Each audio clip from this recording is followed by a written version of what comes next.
licensed, then I will be an Esquire. Oh, there's a personal rank. Yeah, Michael's like, I'm so close. Thank you. Well, I won't be an, I Oh my won't god, be I an have that Esquire, same but Cass CBS is sticker, Esquire. the one with the flag. So Cat can be Oh, mine. yeah. From NACOM. That's my newest one, From yeah. 5, did you get from 5? I think so, yeah. Yeah. Really wish that I could go back in time and get a TBS 5 one from NACOM. Alrighty. Make them. So, what we're going over today is, for this next thing, is the selection of worthwhile projects. Pretend that there's slides happening. What day are district awards applications? They're invisible.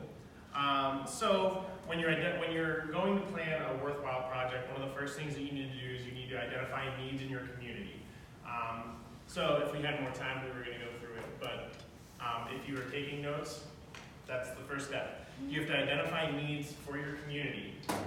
The next step is you have to find what kind of projects could you do or events that you could have that would address those needs.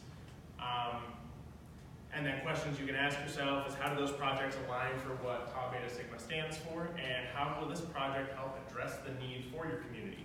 Will it actually address the need, or does it kind of address it but not really? So once you have the basic groundwork and you know what you want your project to achieve, and you know what kind of a project you want to do, one of the next really big steps is delegation.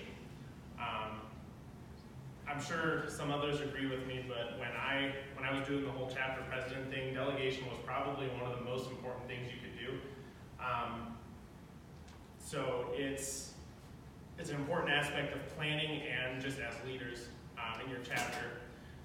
Effectively delegating tasks depends on knowing the interests and strengths of the sisters in your chapter.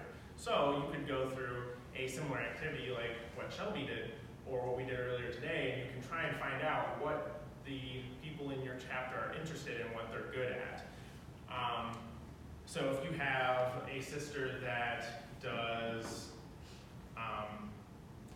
like their major is in marketing, that would be a perfect person to ask help for publicity or getting your event out, or you can try and reach to the different strengths of everyone in your chapter so that it's going to be done better. And if it's something that someone is either strong at doing, passionate about, or interested in, the chance of it being extremely successful are much higher, and they're going to be much happier doing that task because that's probably something that they enjoy doing if it makes them happy or they're passionate for it. Another really important reason to make sure you can delegate is delegation to other sisters helps develop future leaders in your chapter. If you have a situation where only your officers are doing a lot of the big projects and they're planning things, then when you're old like I am and you're like out, nobody knows how to do it now because they never had the opportunity to do it. It also helps the members of your chapter get like a sense of ownership of your chapter and of the things you do. So if you only have a handful of people doing things, then there's not that sense of ownership because they don't feel like they had that piece of putting everything together or executing whatever event you're having.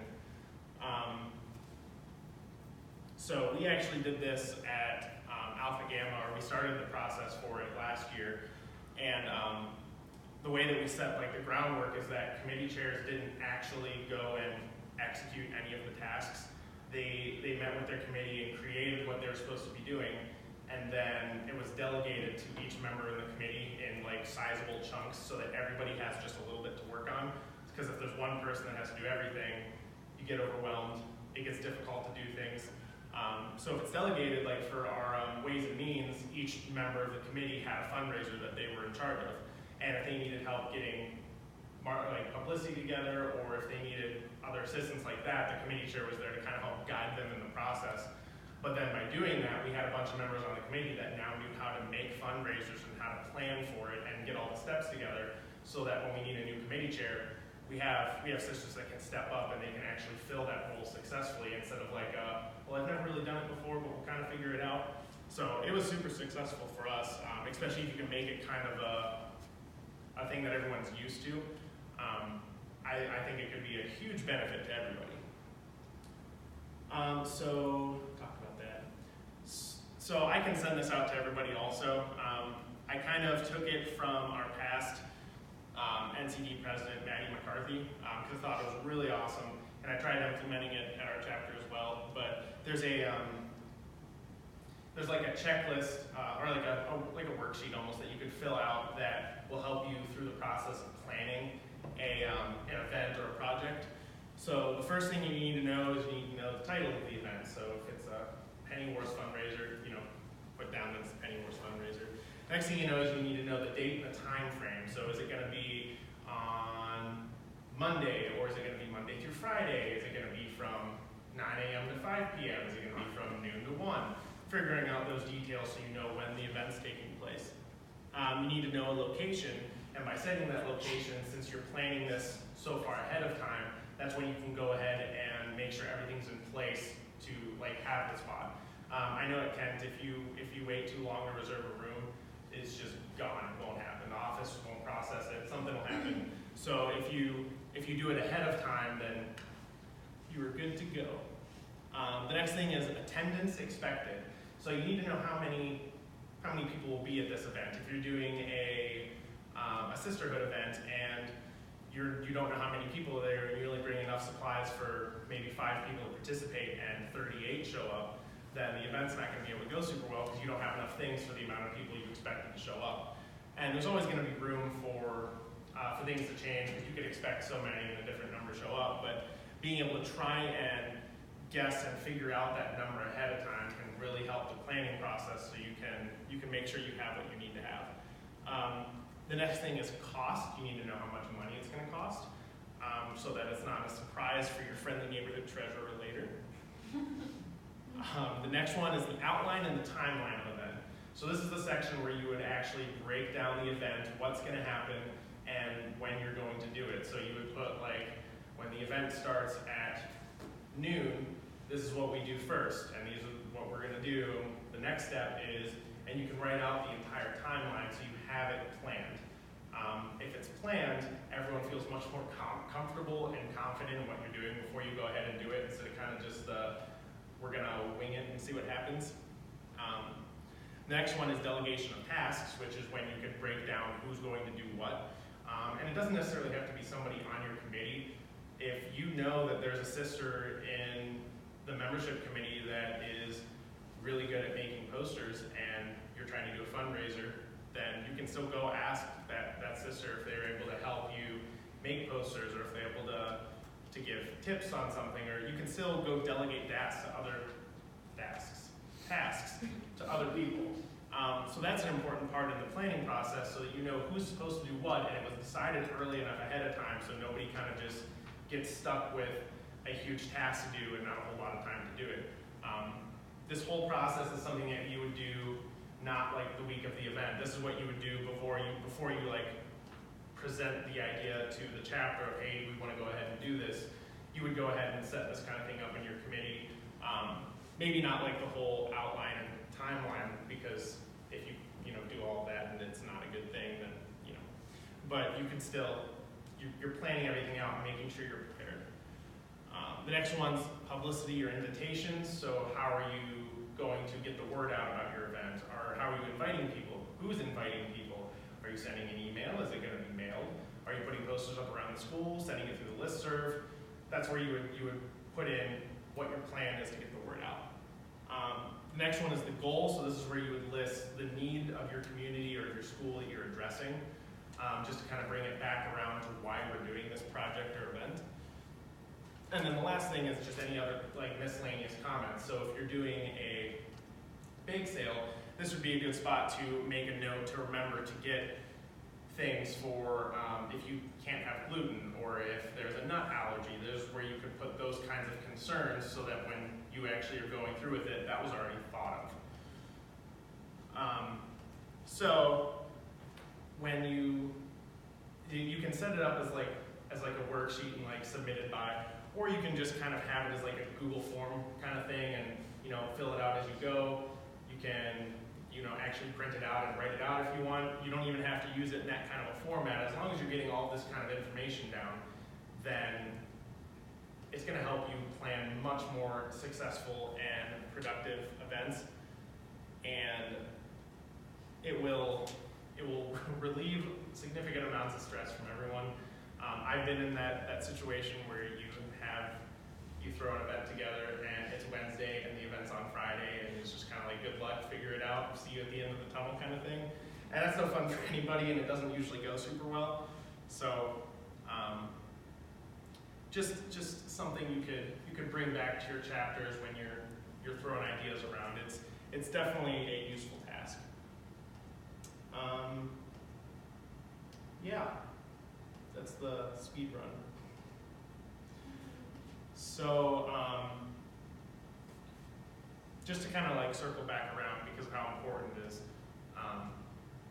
delegating is something that we really all need to make sure that we do. It's really no fun when you do everything yourself. Even though this is the kind of group of people that probably do those things, I do it all the time to myself. So you can delegate just if it's a really large project and there's just lots of pieces of the puzzle. But you can also delegate if it's just like something small. Like if you have a sister that's really strong at something or they really want to help with the task, there's nothing wrong with saying, yeah, sure, you can go ahead and do that. There's no harm in it. And especially as we're trying to, I think at the next session's on non-positional leadership, but as you're trying to give things for these non-positional leaders to do, delegating is a perfect way to help build their confidence and make sure that they have the tools necessary to be those non-positional leaders. If you don't give sisters the opportunities to step up and actually take charge of something and have some ownership, even if like it's a small project, they're not going to be able to build those skills because you're creating the future leaders of your chapter. If you don't give sisters the opportunity to build those skills and learn how to do it, then they're not going to know what they're doing when it's their turn. So delegate, much important. Does anyone have any questions? Anything at all? Cool. I will get the actual checklist of the things and I'll send it out to everybody so that you have it. Once you have it, do what you will with it. I would highly recommend you at least give it a shot. It does take a little bit more time to go through it and write everything down, but it does help in the long run to help everyone feel more confident. It's a really good task to give to your committee chairs or anyone that's running a project so that they can start that organizational step of getting everything set. Does that all make sense? And it can help as a resource if, for some reason, your committee head has to step down and someone else has to take over, then they have a list of things that are already planned for them. And in future years, if someone's new to the position, they can repeat old things that worked well. And then going off of that, making sure all your projects align with the 5 purposes that we spent all day talking about. For sure. And not only will you see what went well, you'll see what didn't go well. Something that Alpha Gamma started doing last spring, fall, somewhere in the middle maybe, is we started doing, oh goodness, I made it, I don't remember what it is. Event reports? Is that what you call them? Kind of, yeah. We did, Sustain and improve. yeah, sustain and improve. So after our events, when we go back to chapter meeting, we put sustain and improve on the board, and we just kind of go through what went really well, what do we want to keep doing, and you get your list going. Okay, well, what could have went better? We didn't plan for enough people. Good. We forgot to include the cost of plates. Good. And you can get a list of everything. So then somebody takes that note, prints it out, puts it in a drive, puts it in the binder, wherever it goes with the planning. So when your next chair does it, they already know what to work on. So you're not starting a game over every single time that you make an event. Does that make sense? Awesome. If you have any questions, feel free to shoot me an email, a text, whatever you want to do. Okay, is your email, I still figured this out, is it TRES? It's Or both works. Yeah. Oh, okay, so you can get TREAS. emails from Yeah, me. it's TREAS, but TRES forwards to it. I always I just don't send know how, emails to both, so I'm Same. sorry that you get 8,000 emails. It only and sends it contact once. emailing you. Huh. Well, all right. So, I don't know, I just know that it just does the thing, so. All Yeah. right,